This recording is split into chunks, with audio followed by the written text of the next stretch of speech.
شروع اللہ کا نام لے کر جو بڑا مہربان نہایت رحم والا ہے۔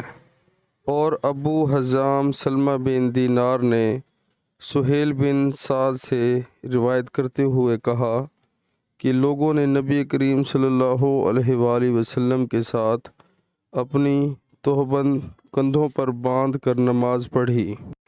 جابر بن عبداللہ رضی اللہ تعالی عنہ نے تہبند باندھ کر نماز پڑھی جسے انہوں نے سر تک باندھ رکھا تھا اور آپ کے کپڑے کھونٹی پر لٹکے ہوئے تھے۔ ایک کہنے والے نے کہا کہ آپ ایک تہبند میں نماز پڑھتے ہیں؟ آپ نے جواب دیا کہ میں نے ایسا اس لیے کیا کہ تجھ جیسا کوئی احمق مجھے دیکھے۔ بھلا رسول اللہ صلی اللہ علیہ وآلہ وسلم کے زمانہ میں دو کپڑے بھی کس کے پاس تھے؟ صحیح البخاری کتاب نماز کا بیان۔